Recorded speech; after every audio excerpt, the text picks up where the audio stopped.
بسم اللہ الرحمن الرحیم الحمد للہ کفی وسلام علی عباده الذین اصطفى اما بعد۔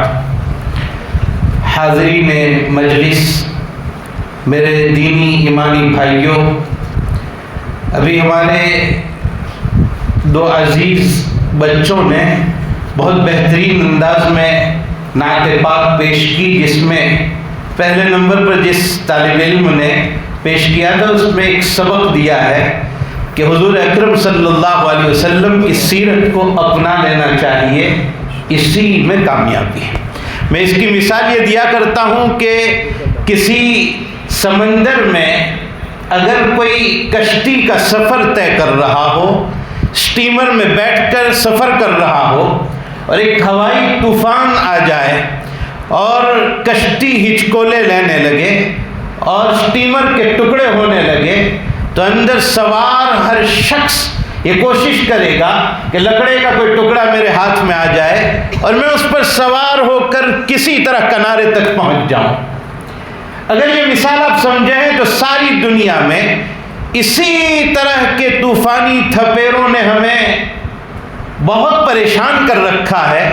اتنے حالات کھڑے ہو گئے ہیں کہ ایمان پر ڈاکے ڈالے جا رہے ہیں، اور ان حالات سے بچنے کا صرف ایک راستہ ہے کہ رسول اللہ صلی اللہ علیہ وسلم کی سنت پر کوئی آدمی عمل پیرا ہو جائے، وہ انشاءاللہ کنارے تک پہنچ جائے گا، طوفان سے بچا رہے گا۔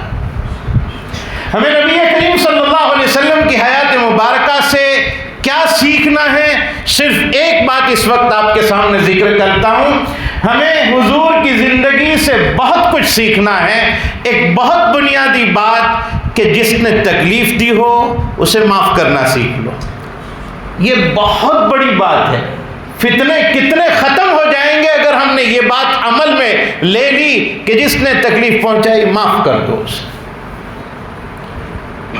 حضور اکرم صلی اللہ علیہ وسلم کے پاس ایک عورت حاضر ہو رہی ہے، اور کس کی عورت؟ اکرمہ کی عورت۔ فتح مکہ کے موقع پر سرکار دو عالم صلی اللہ علیہ وسلم کے پاس اکرمہ کی عورت حاضر ہوئی۔ اکرمہ ابو جہل کا بیٹا ہے جو بعد میں صحابی بنے ہیں۔ اکرمہ وہ ہے کہ میرے پاس وقت نہیں ہے، ورنہ امام بخاری رضی اللہ تعالیٰ عنہ نے جس انداز سے ابو جہل کے بارے میں باتیں ذکر کی ہے وہ ایک مستقل وقت چاہتی ہے۔ اکرمہ ابو جہل کا بیٹا ہے، فتح مکہ کے موقع پر مکہ چھوڑ کر روانہ ہو چکا ہے کہ بھئی اب ہمارے بس کی بات نہیں ہے مکے میں رہنا، جبکہ حضور تو معافی کا اعلان کر چکے تھے، لیکن جو لوگ بھاگ رہے تھے ان بھاگنے والوں میں اکرمہ بھی ہے۔ اکرمہ کی بیوی حضور اکرم صلی اللہ علیہ وسلم کے سامنے حاضر ہوئی، ایمان قبول کرتی ہے اور اللہ کے نبی صلی اللہ علیہ وسلم سے کہتی ہے، اللہ کے نبی صلی اللہ علیہ وسلم میرا شوہر اکرمہ بھاگ چکا ہے، مکہ چھوڑ چکا ہے، مکہ چھوڑ کر دور جانے کے ارادے سے وہ نکل چکا ہے۔ حضور نے فرمایا کیا چاہتی ہو؟ کہ اللہ کے نبی صلی اللہ علیہ وسلم آپ سے امن چاہتی ہوں، میرے شوہر کو معاف کر دیجیے۔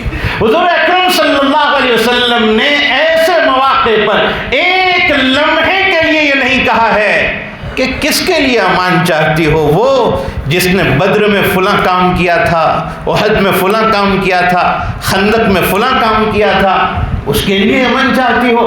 حضور اکرم صلی اللہ علیہ وسلم نے آن واحد میں فرمایا کہہ دو اسے ہم نے معاف کر دیا، معاف کر دیا، اسے بلا لو اس کو۔ بیوی گئی، اپنے شوہر کو تلاش کیا، خبر دی، کس سے بھاگ رہے ہو؟ اس سے بھاگ رہے ہو جو تمہیں امن دے رہے ہیں۔ اور پھر اونٹ پر یا گھوڑے پر سوار ہو کر اکرمہ آئے اور حضور کے سامنے جب حاضر ہو رہے ہیں، حضور ایسے الفاظ استعمال کرتے ہیں جیسے کسی اچھے معزز مہمان کے لیے بولا جاتا ہے، مرحبا بالراکب المہاجر، مرحبا بالراکب المہاجر، اے ہجرت کر کے سفر کرنے والے، اے سواری پر سوار ہو کر ہجرت کرنے والے، تیرا آنا مبارک ہو۔ اور اکرمہ حاضر ہو کر حضور صلی اللہ علیہ وسلم کے سامنے کلمہ پڑھ رہے ہیں۔ یہ میرے نبی صلی اللہ علیہ وسلم کے اخلاق ہیں۔ ہم ان کے امتی ہیں، اور ہماری عادت یہ ہے کہ کسی کے ساتھ معمولی جھگڑا ہو جائے تو بات اتنی اخیر تک کی کہہ دیتے ہیں کہ اس کو کہہ دینا میں مر جاؤں تو میرے جنازے میں کو ہاتھ بھی نہ لگائے۔ یہ اس امت کا حال ہے جس امت کے نبی نے دشمنوں کو معاف کر دیا۔ میرے بھائیوں، اپنے اخلاق کو اچھے بنانا ہے۔ ایک اور بات یاد آ گئی، وہ بھی میں آپ کے سامنے ذکر کرتا ہوں۔ کچھ قیدی پکڑ کر لائے گئے تھے نبی کریم صلی اللہ علیہ وسلم کے سامنے۔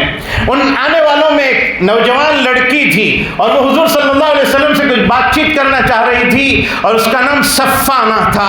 حضور صلی اللہ علیہ وسلم کے سامنے کہنے لگی، اے محمد صلی اللہ علیہ وسلم، میں اس باپ کی بیٹی ہوں جس باپ کے دروازے سے کبھی کوئی بھوکا بھوک کی حالت میں واپس نہیں ہوا، کبھی کوئی ضرورت مند اپنی ضرورت لے کر آیا ہو اور وہ خالی ہاتھ چلا گیا ہو، ایسا نہیں ہوا۔ حضور نے پوچھا کس کی بیٹی ہو؟ کہا میں حاتم تائی کی بیٹی ہوں۔ کہا کیا چاہتی ہو؟ کہا معافی چاہتی ہوں۔ کیسی معافی چاہتی ہو؟ کہا مجھے جہاں سے پکڑ کے لایا گیا ہے میرے وطن تک مجھے دوبارہ پہنچا دیا جائے۔ کہا جاؤ، میں نے آزاد کر دیا۔ کہا مجھے اکیلی کو نہیں، جتنی میری 7 عورتیں سب کو معاف کر دیا جائے۔ حضور صلی اللہ علیہ وسلم نے فرمایا معاف کر دیا، اور جلدی مت کرو، آپ کو آپ کے ٹھکانے تک پہنچانے کا انتظام میں کروں گا۔ اور حضور نے بڑے اہتمام کے ساتھ، بڑی حفاظتی دستے کے ساتھ ان عورتوں کو ان کے ٹھکانوں تک پہنچایا۔ صفانہ کا ایک بھائی تھا، اور وہ صفانہ کہہ رہی تھی اپنے نبی صلی اللہ علیہ وسلم کو، ہمارے نبی صلی اللہ علیہ وسلم کو، کہ حضور آپ کے آدمیوں نے ہمیں قید کر لیا، اور میرا جو بھائی تھا جو میری نگہبانی کرتا تھا میرے باپ کے بعد، وہ بھاگ کر چلا گیا، اب ہمارا کون ہے؟ حضور نے فرمایا کوئی بات نہیں، ہم نے تمہیں معاف کر دیا۔ یہ جو بھائی بھاگ گیا تھا اس کا نام عدی ہے۔ جب یہ بہن اپنے گھر پر پہنچی، بھائی کو تلاش کیا، اور بھائی بھاگ گیا تھا، دوبارہ اپنے ٹھکانے پر آیا، اور بہن ڈانٹ رہی ہے، عدی تو کیسا بھائی ہے، میرا ساتھ چھوڑ کر چلا گیا تھا، ہمیں تو پکڑ لیا گیا تھا، گرفتار کر لیا گیا تھا، تم کہاں چلے گئے تھے؟ بات چیت ہوتے ہوتے عدی یہ سوال کرتا ہے، بہن ذرا یہ تو بتا کہ جہاں تو جا کر آئی ہے محمد صلی اللہ علیہ وسلم، ان کے اخلاق کو تو نے کیسے پایا؟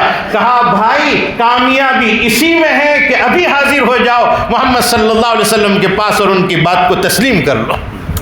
چنانچہ عدی ابن حاتم، یہ عدی ابن حاتم جو بعد میں بڑے صحابی بنے، حضور صلی اللہ علیہ وسلم کی خدمت میں حاضر ہوئے، سفر کر کے گئے، مسجد نبوی میں پہنچے، نبی کریم صلی اللہ علیہ وسلم نے نماز پڑھائی، اور نماز پڑھانے کے بعد عدی ابن حاتم ملاقات کرتے ہیں اور اللہ کے نبی صلی اللہ علیہ وسلم سے بات چیت کرنے کی اجازت طلب کرتے ہیں۔ نبی کریم صلی اللہ علیہ وسلم نماز سے فارغ ہو کر یہ کہہ رہے ہیں چلو میرے گھر پر چل کر بیٹھ کر بات کریں گے، اور عدی ابن حاتم کہتے ہیں ہم جب گھر کی طرف جا رہے تھے، راستے میں ایک بڑھیا عورت ملی، اور وہ حضور کے ساتھ کھڑے کھڑے باتیں کر رہی ہے، اور حضور اس کی ایک ایک بات کا جواب دے رہے ہیں۔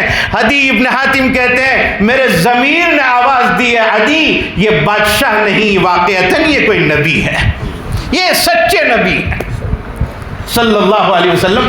تو پھر عدی کہتے ہیں وہ بڑھیا جب چلی گئی اور حضور نے فرمایا آ جاؤ عدی بیٹھ کر بات کرتے ہیں، گھر میں چلے گئے۔ حضور صلی اللہ علیہ وسلم نے ایک چھوٹا سا گدا نکالا، پہلے زمانے میں چھوٹے چھوٹے گدے ہوتے تھے بیٹھنے کے لیے، چمڑے کا گدا تھا، اور اندر جو ہمارے یہاں روئی بھری رہتی ہے وہ روئی نہیں تھی، کھجور کی چھالیں بھری ہوئی تھی، اور حضور صلی اللہ علیہ وسلم نے اس گدے کو زمین پر رکھتے ہوئے خود نہیں بیٹھ رہے ہیں، عدی کو کہہ رہے ہیں عدی اب ہمارے مہمان ہو، اس گدے پر بیٹھ جاؤ، اور حضور زمین کے اوپر بیٹھ رہے ہیں۔ عدی آپ میرے مہمان ہو، اس کے اوپر بیٹھ جائیے۔ عدی کہتے ہیں اللہ کے نبی میری ہمت نہیں ہے، میں اس گدے پر کیسے بیٹھ سکتا ہوں؟ کہا نہیں آپ ہمارے مہمان ہو۔ عدی ابن حاتم اوپر بیٹھے، حضور نیچے بیٹھے، اور اس موقع پر عدی ابن حاتم نے اسلام قبول کیا۔ یہ ہمارے نبی ہیں جنہوں نے ایسے اخلاق کی تعلیم ہمیں دی ہے۔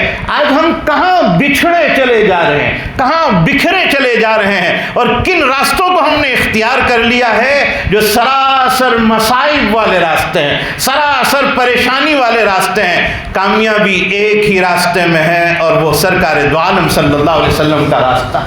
میرے بھائیوں بات زیادہ ہو گئی، میں نے وقت زیادہ لے لیا، اللہ تعالی ہمارے اس میل بیٹھنے کو قبول فرمائے۔ میرے یہاں مجمع میں 2 اساتذہ اس وقت موجود ہیں، استاد محترم حضرت مولانا قاری احمد علی صاحب دامت برکاتہم العالیہ، اور ہمارے استاد مولانا غلام رسول صاحب دامت برکاتہم العالیہ، ان دونوں کی موجودگی میں اور آپ حضرات کے سامنے کچھ باتیں ذکر کر دی۔ ان دونوں ہی اساتذہ سے درخواست ہے غلطی ہوئی ہو تو معاف فرمائیں، اور یہ جو حضرت نے مجھے حکم دیا 2-4 باتیں کہی، حقیقت میں حضرت ہی سے سیکھی ہوئی یہ باتیں ہیں۔ اللہ تعالیٰ آپ کے علم میں خوب برکت عطا فرمائے، اور آپ سے جتنا کام اللہ نے لیا ہے اللہ تعالیٰ اور زیادہ کام لے، اور آپ کو اللہ عمر نوح نصیب فرمائے۔ وآخر دعوانا الحمدللہ رب العالمین۔